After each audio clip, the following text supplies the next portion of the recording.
Hey, good morning. Yes, it is morning here on the farm. Well, I thought about, my name is Eric, by the way. A lot of times you don't see me, you see my cows. I got beef cows. And I thought today I would talk about the where we're seeing more people want to become more independent. They they're tired of the city life maybe. They want to become more self-sufficient or they want to know where their food comes from.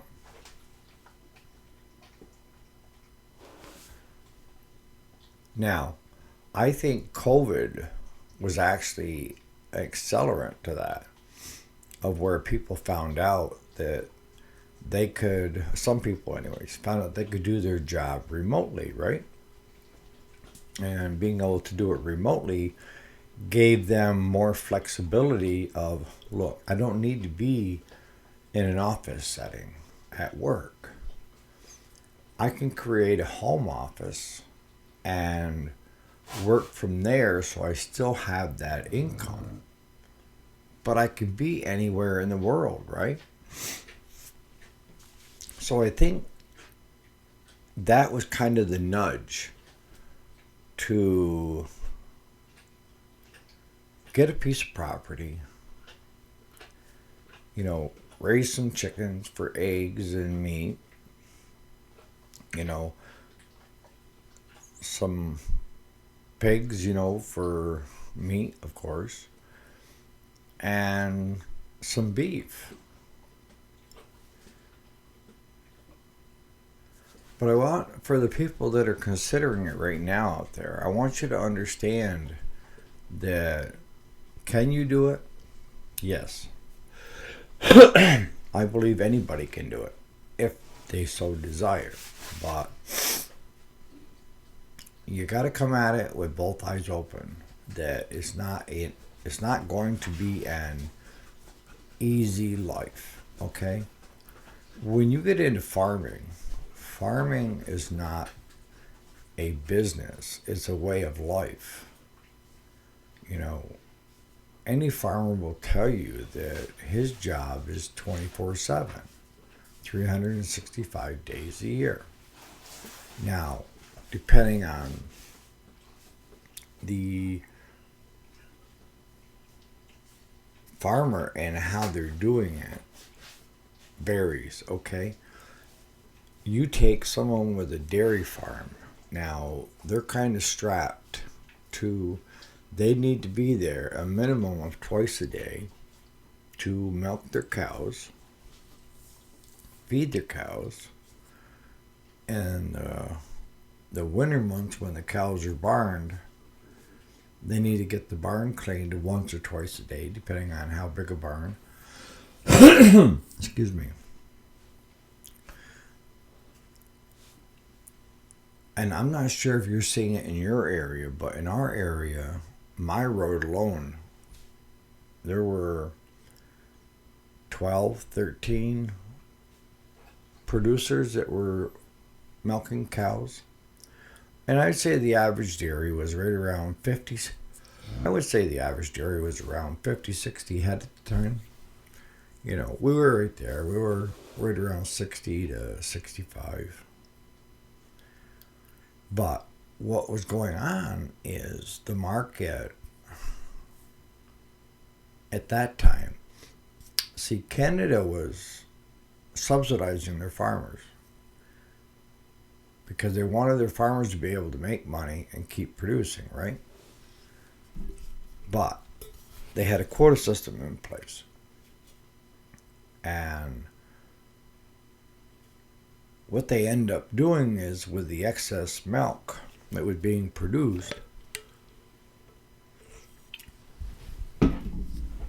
shipped it across the border to us here in New York, right? So that caused a lot of milk to be on the market, and supply and demand. You have if you have a, a, a low demand or a high demand and low supply, the price goes up.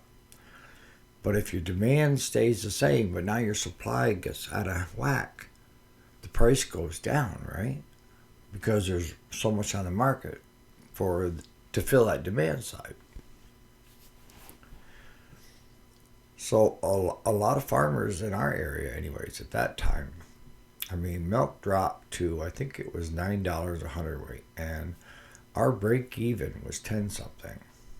And I can remember getting 17, 18, before the milk come across the border.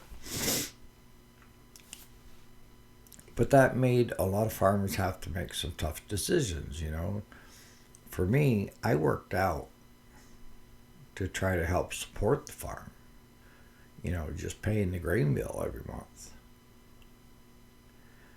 And a lot of the other farmers on this road were facing the same thing,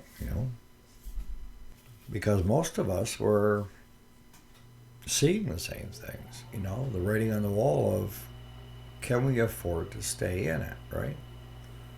So fast forward, a year or two, and we decided to have a cattle machinery auction. We decided that because I had gotten a better job that came with vacation, came with health insurance and everything else. And I didn't have to work weekends. And if I did, it was time and a half, right?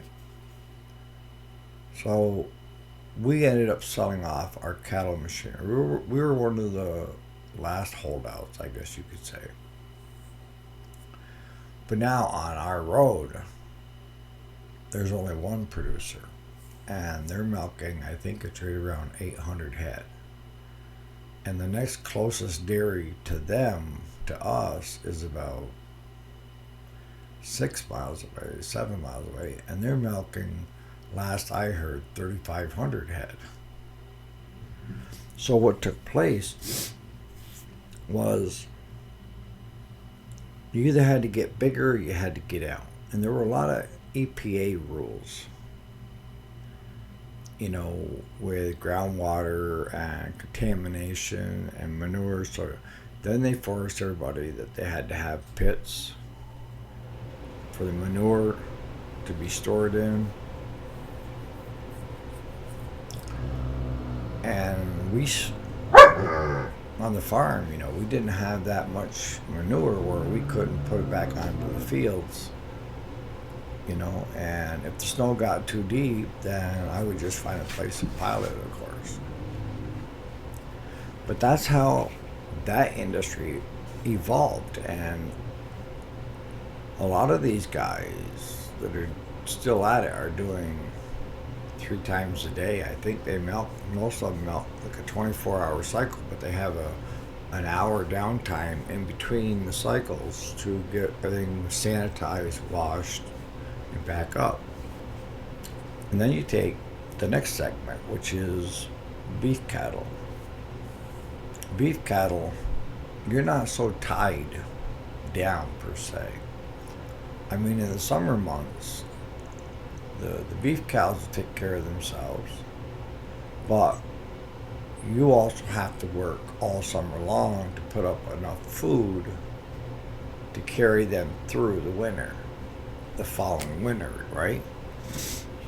And that requires equipment. And I know some guys that are doing it full time, but Jeff is one of them, and he's got like 300 Mama Angus cows. So he's getting close to 300 calves a year. And he's a one-man band. The man is in his probably mid to late 50s. But he does everything. He doesn't have any help. His wife tries to, but this is what he does all day long. He's doing something pertaining to the farm. And the biggest thing you have to do is you have to love it, is if you hate your job, It's dread going to it. And I've always told people when they've asked me, when is the right time to get out? The right time to get out is when you dread and hate doing that work, that job. Having to go feed the cows at 20 below zero, and you've had it. And you're sick of it. Not when the prices are up, but when you get to that point, like right now, I've got, what is it, around 35 mama cows, girls. And then I've got, some last year's calves, which are calves anymore. They're over 1,000 pounds. And then I have this year's bunch that are already weaned off, and we'll be waiting for the next batch. But in all total, I think it's somewhere around 60 head. And the prices right now have been really good, okay, compared to the last few years. And some are forecasting it to be even better right into next summer. And some of your bigger producers are saying, if you have the feed, you're farther ahead to hold, and you'll fetch a better price in the spring of the year.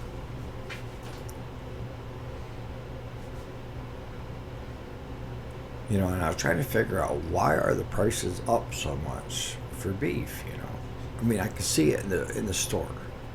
And that's one thing that always gets me is when you go into the store and you buy a prime rib, you're paying $14 to $18 a pound.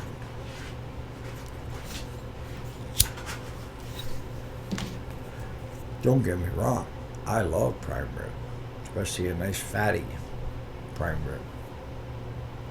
But there's no way in hell I'm paying $14 a pound for prime rib. That's asinine. But that's the market. If you don't have a cow or something to butcher, you're kind of left to the whim of the stores that you go to, right?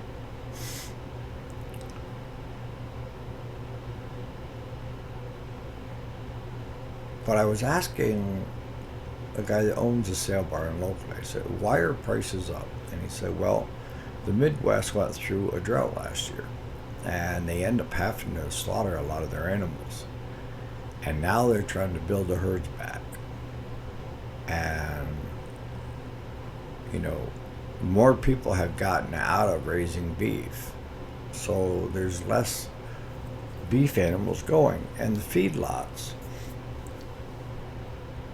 anything that has Angus in them, it could be a Holstein Angus cross, but as long as it has Angus in them, they want that feeder. And I mean, for calves, I can remember when I was farming, you couldn't give a calf away sometimes. If you sent it to the sale barn, by the time they took the trucking out, you were like $10 in the hole. So why in heck would you even ship it?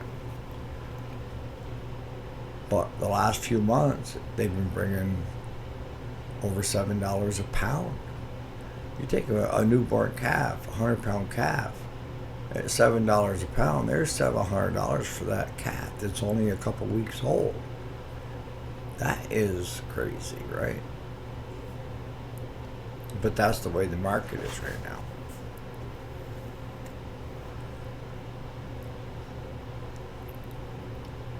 But you have your dairy guys, and you have your bigger beef guys that are turning a profit by selling their feeders, okay? And their feeders are this year's babies that are now weaned, and most of them weigh between 400 to 800 pounds, depending on the beast and how early, the mother freshened in the spring. Everybody used to shoot for March, April, and I found it to be kind of the wet, nastiest you could find, right? So I started breeding mine so that they would be more like May, when you start to have the grass coming, the ground is drier. You know, you're not getting these freak winter storms where it's raining all the time. It just, for me, I found that the only the only one we lost last year for calves was one that the mother actually split herself having, and she couldn't have it. It was too big, and we ended up putting her in the freezer because she couldn't get up, she couldn't walk. So, but that was the only one I lost. I didn't lose any that were born in, you know, mothers caring for them because it was better weather for them. And for me, because I keep mine, I don't sell mine as feeders. I keep mine and I take them to what I call butchering weight, and I sell our beef by the half a cow hanging at the butcher shop, and then my customers pay me so much a pound hanging weight, and then they pay the butcher so much a pound hanging weight to cut it the way they want it. But the minute it gets to the butcher shop and is hanging, we know what the weight is, and that's when my customers pay me that money that we agreed on for their half. And then they go to the butcher shop and they pay the butcher shop, you know, uh, whatever the processing fee is. It varies from 60 cents to a buck something depending upon the butcher, you know. That's how we do it. So you have, even in the beef side of it, you have different segments. And the one segment is their large herds. They're raising newborns till they're about 6, 7 months of age, and then they're selling those animals to bring income back into the farm. And then they just keep redoing that, you know, every spring. They have a new batch, and then usually early fall, that's where they cash in. Your other segment is more like me, where we have our new babies in the spring, they get weaned off, but instead of shipping them, we hold them. We keep them on the farm. And their mothers go on to have another baby in the spring and raise that up. And most often the case is that their offspring that are a couple of years old are still here on the farm to the mothers, you know. And some people will raise them up to a year and a half old and then have them butchered. I like to get them up around 3.5, so they're getting up to their big as they're going to get. Because for me, as a beef farmer, I'm looking to raise my animals to the heaviest they can be, because the heavier they are, the more I get, right, per pound.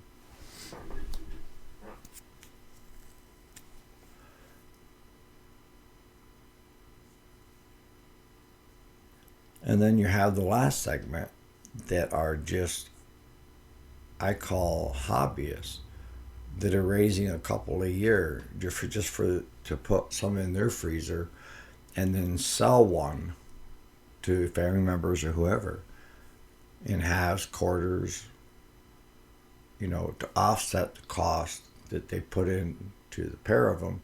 Now the one that they have is free, that's in the freezer, other than their time, right?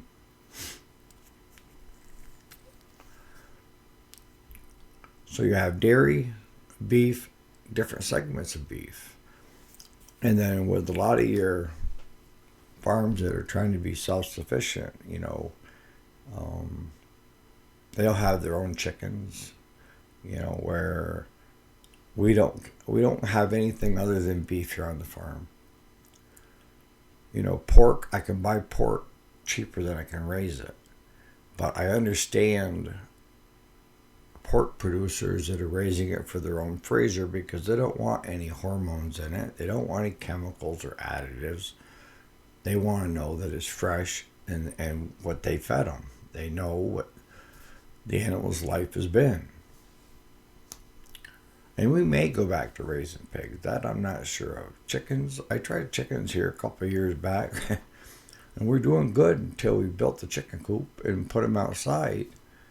And then something came in and killed every one of the chickens.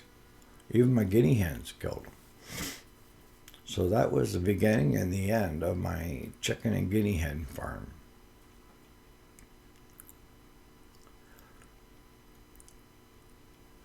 But going back to becoming self-sufficient, I want you to come in with both eyes open that it's a very rewarding business, per se, a lifestyle, a great way to raise kids, and a great way to get out of the city. So on that note, you guys have a great day. And if you enjoy what we're talking about, greatly appreciate it. Thanks for watching.